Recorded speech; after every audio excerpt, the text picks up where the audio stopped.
O Recuncho dos Libros, o programa da Radio Pública Municipal no que imos repasar a actualidade da Biblioteca Pública Municipal Enrique Rivera Rouco.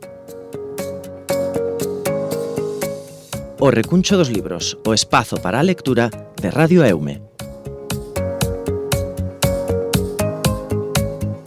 Moi bo día, señoras e señores. Nova edición do Recuncho dos Libros. Tempo agora para falar de literatura e, como sempre, da man de toda unha experta, a nosa bibliotecaria Anabel Alonso. Bos días, Anabel. Hola, bo día. Arrancamos Recuncho dos Libros, como sempre, con recomendacións para os máis novos da casa, recomendación en galego e en castelán. Por cal empezamos? Pois empezamos polas recomendacións para infantil e vamos a empezar polo libro de castelán, que se trata de un libro de información que se chama Enigmas. En este caso, este Enigmas fala de 25 misterios ao redor do mundo e das súas maravillas, pero é unha colección que temos para rapaces e rapazas entre a partir de 9 anos ou así, e que temos máis temas dentro desta colección de enigmas. Tamén o temos do corpo humano, témolo de ciencia, de historia, da arte. En este caso é sobre, como digamos, determinados edificios representativos emblemáticos do mundo. E o máis interesante deste libro é como está organizado, digamos, ¿no? Digamos que hai unha folla que trae como información sobre ese monumento, sobre tal, e ao lado hai como unha historia que plantea un enigma. E digamos que tú tes que resolver ese enigma. Convertedes os nenos en pequenos detectives. Exactamente. Entonces, o libro trae a localización do país no que está ese monumento, o monumento, advirte se o enigma é un enigma de lógica ou de imaginación ou tal, cal é a puntuación, hai nos máis difíciles e máis doados, e despois o nivel do bueno, se é máis difícil, máis doado, tal. E logo ten aquí a solución.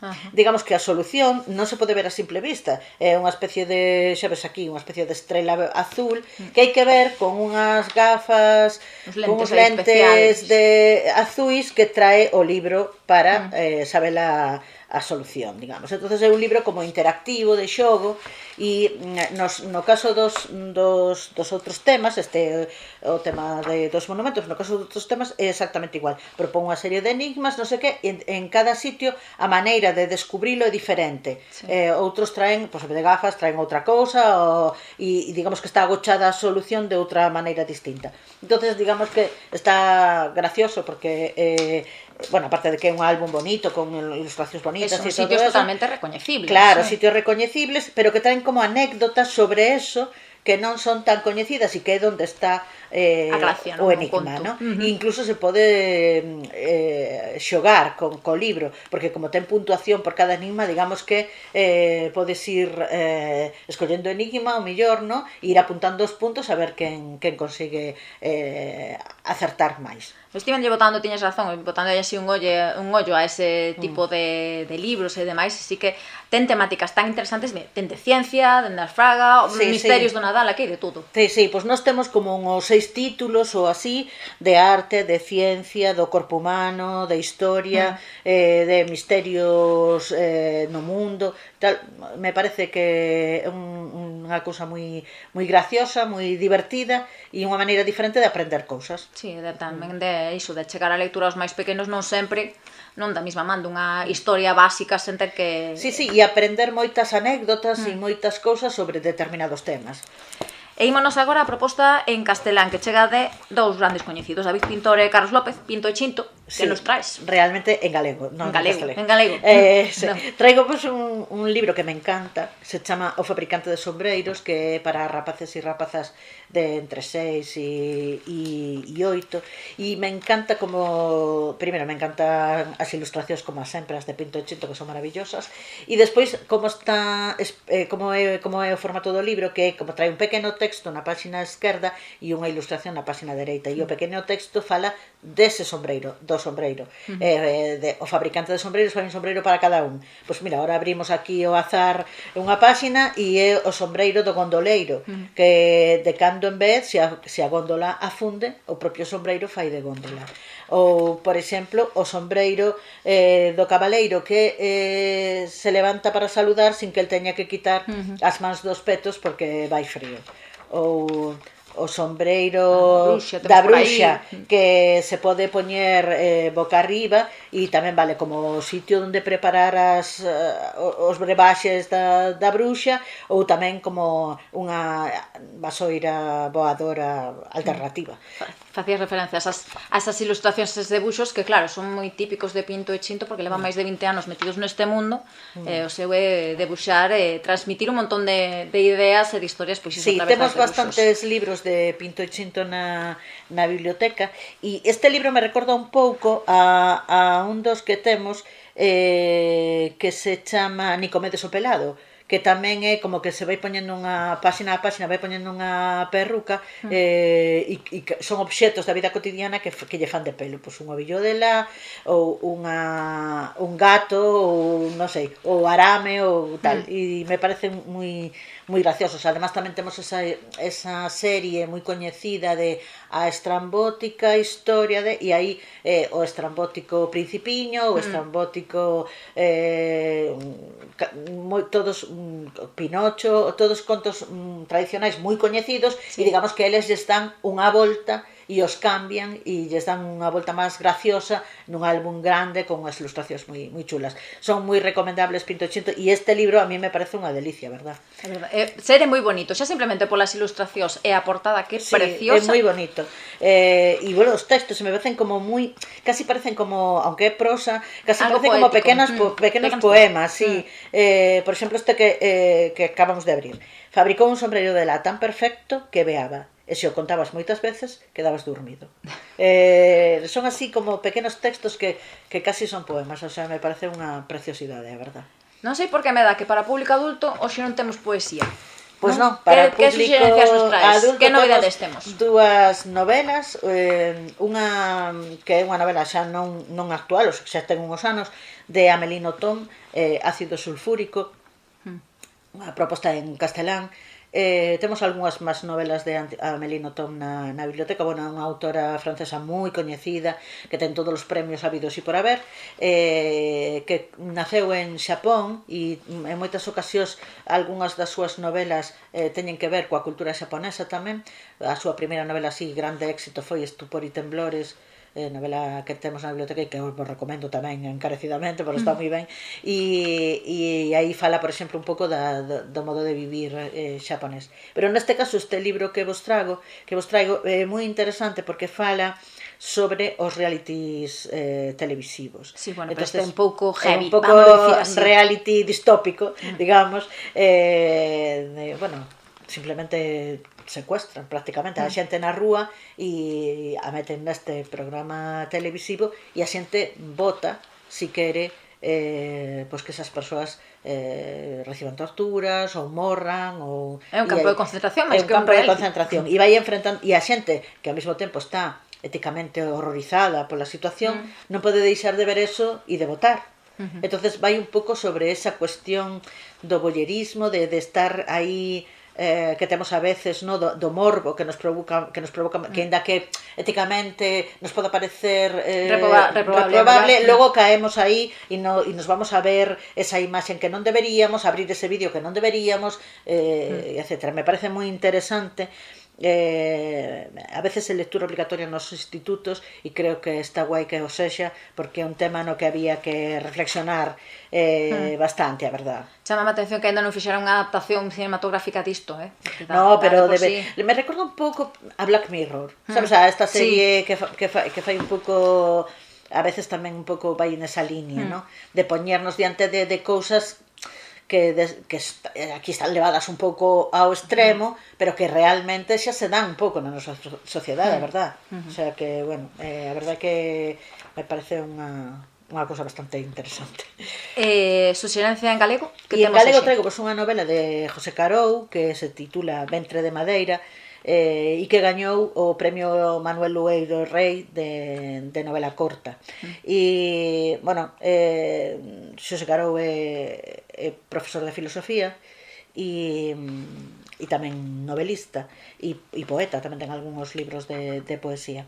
Neste caso, este Ventre de Madeira nos conta nos fala do Santiago dos anos 80, de finales dos 80, principios dos 90, dos universitarios desa época, con un suceso que sucedeu, que, bueno, que por todos, que foi o atentado na discoteca Clangor en Santiago, ¿no? E como o protagonista se veía afectado por esa circunstancia, e tamén como fala de, o sea, como eso lle leva a lembrar ou a falar do que lle supuxo cando era pequeno unha perda que fixo que se agochase, digamos, nunha cabana para superar esa e digamos que esta situación actual fai que volva a esa cabana e vai un pouco sobre eso. Creo que é unha novela que para unha xeración determinada de estudiantes en Santiago, por exemplo a miña, pois pode resultar moi interesante porque claro, é ese Santiago que coñecemos nós, que conocimos, ¿no? Cando estábamos ali, e me parece que pode ser unha lectura moi interesante, además está avalada polo premio, digamos. A min gustame moito a proposta de hoxe de Martes no cómic, porque claro, ímonos ir a como unha nova visión de todo un clásico, como é o Diario de Ana Frank. Sí, dentro desta cousa que últimamente pasa de que hai mogollón de cómics que están adaptando novelas moi coñecidas, pois aquí temos esta versión do Diario de Ana Frank de Ari Folman, que pretende achegar a historia un pouco a lectores novos, para que conozcan esa historia que é imprescindible, ¿no? Tamén temos na biblioteca a novela original, o sea, bueno, a novela, o Diario de Ana Frank, que, como sabedes, escribiu mentras estaba agochada coa súa familia para que non os atopase a Gestapo, e que publicou o seu pai despois da guerra como único supervivinte da súa familia, ¿no?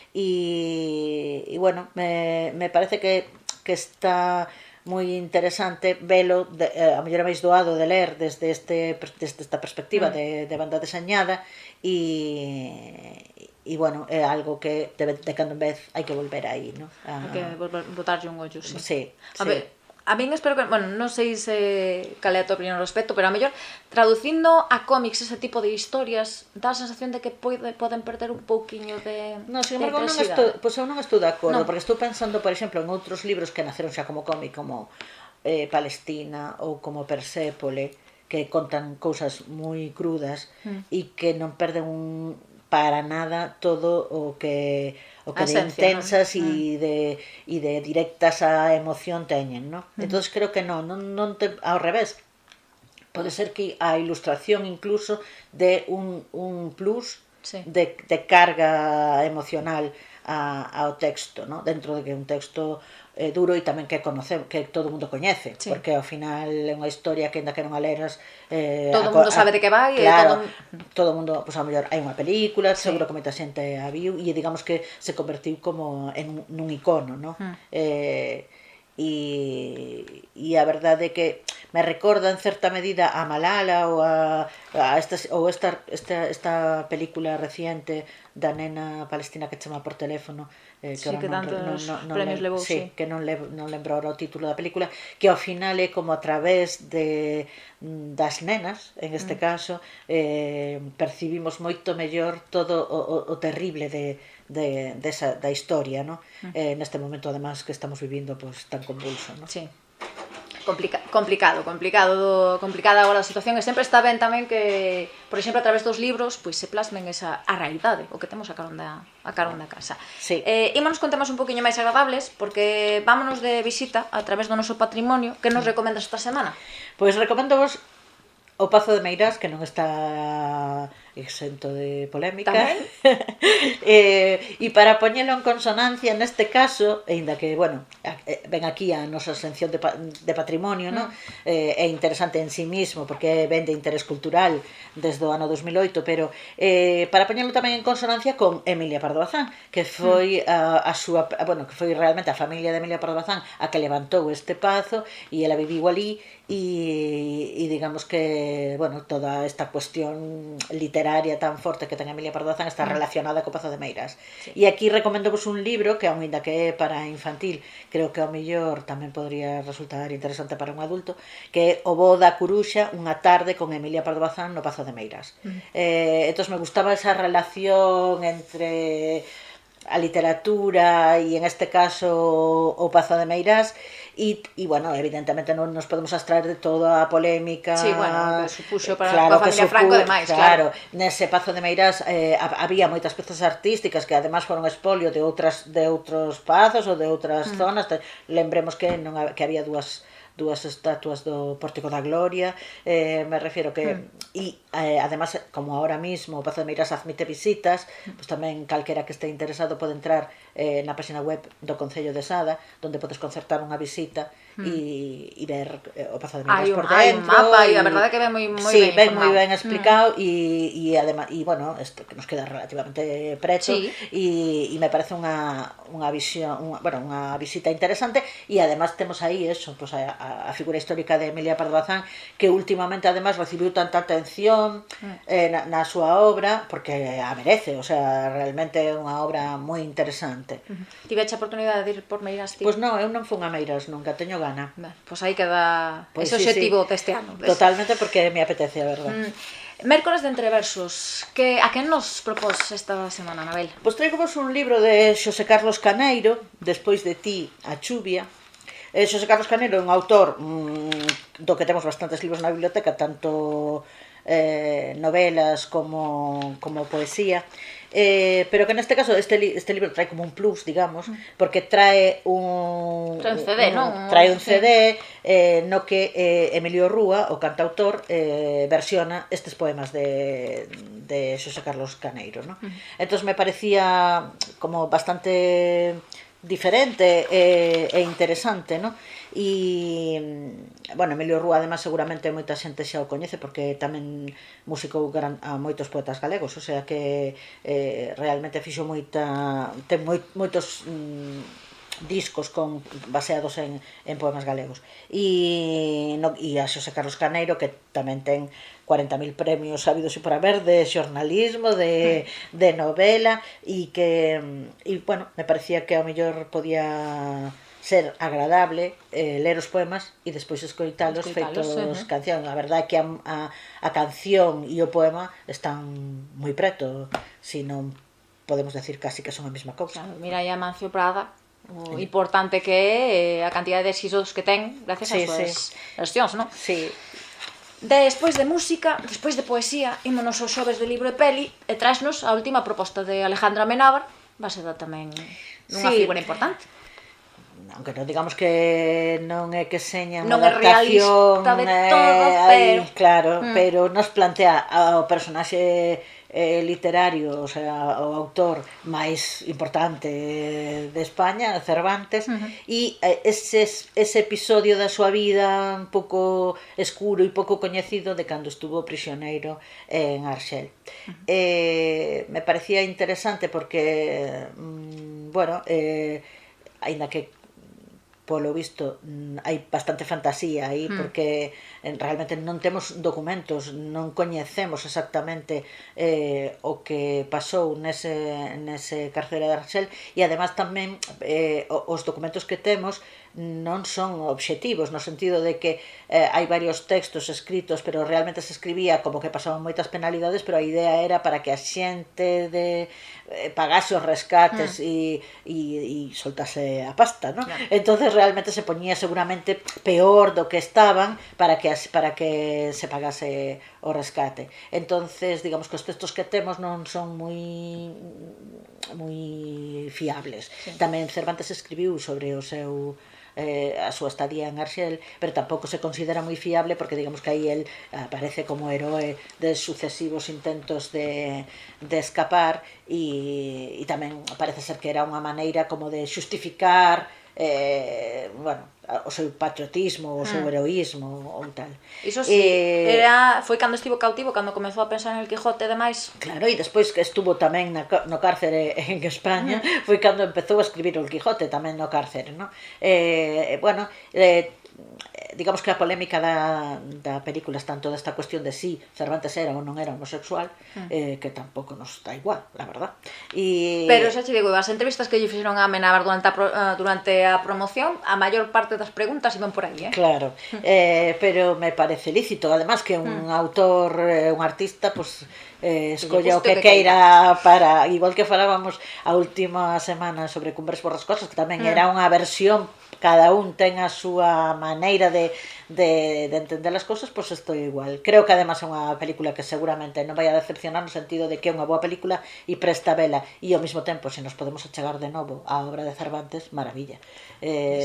Pois fantástico, aí queda esa recomendación del Cautivo, e de paso collemos o Quijote, xa que o temos aí a carón. E se o Quijote vos parece un pouco longo, pois podes escoller as novelas exemplares que se leen enseguida e son deliciosas.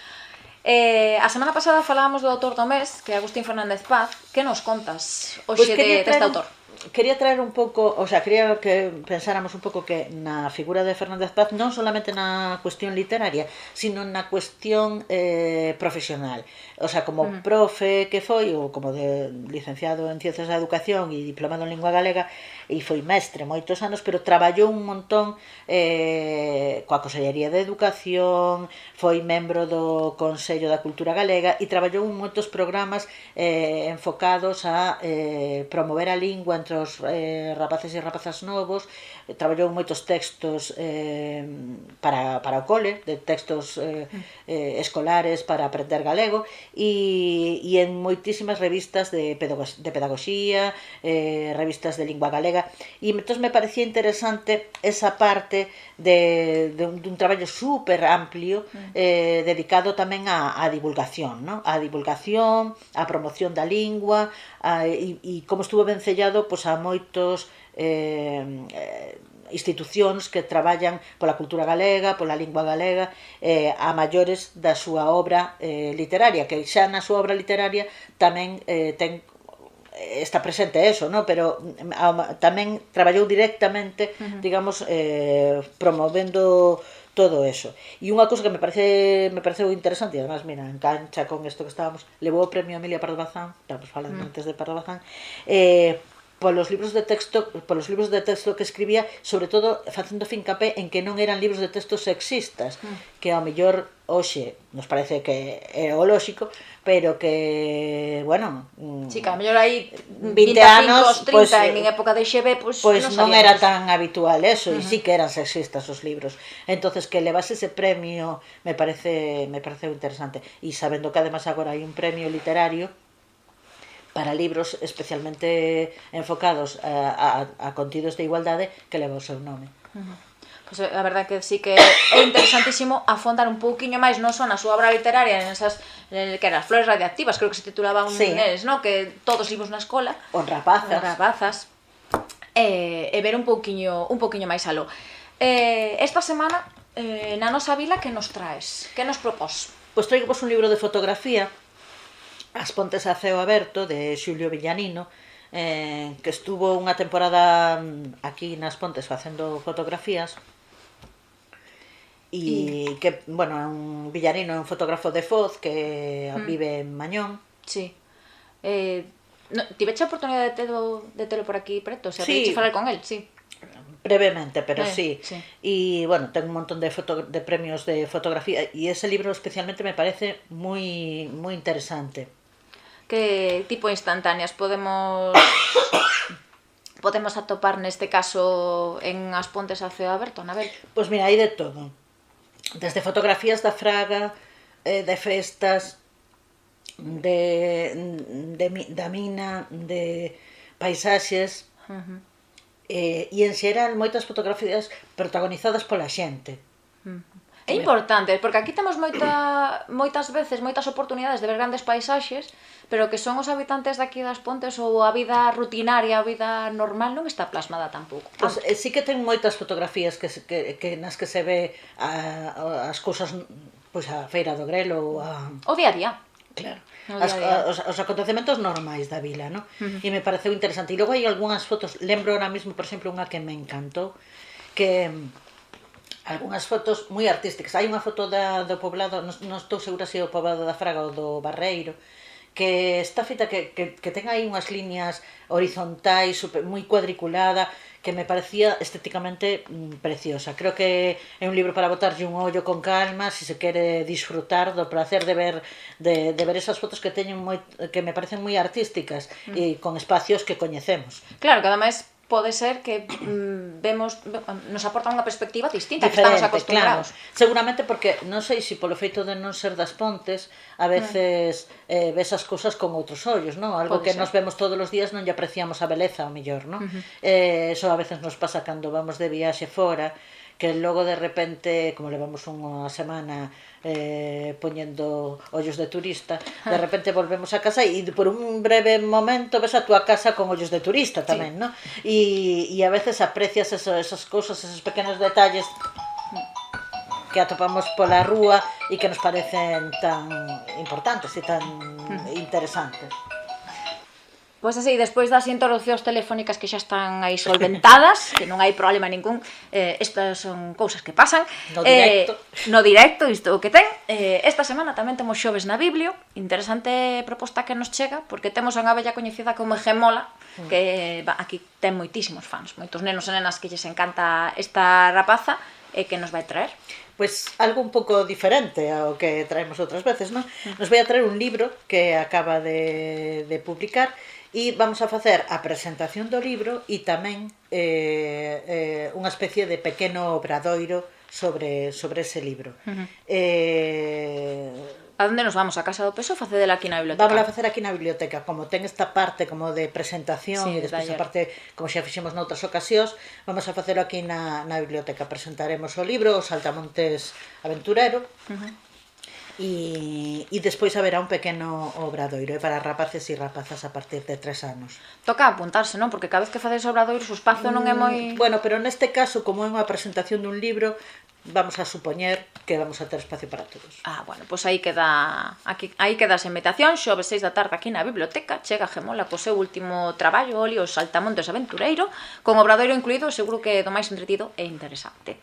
Anabel, como sempre, moitísimas grazas. Luns que ven, seguiremos botándolle unha ollada a novas propostas do máis interesantes, e agradecerche pois o teu traballo e que nos botes unha man e que estes aquí cada semana connosco. E a min agradecervos a vos tamén. Pois ata vindeiros. Chao. Pois isto foi todo no recuncho dos libros de hoxe. Nos volvemos a vindeira semana con máis novidades e actualidade da Biblioteca Pública Municipal Enrique Rivera Rouco. Que teñan unha moi boa semana e lembren que, como dirían os da Ría, hai que ler, inda que sexa sempre o mesmo libro.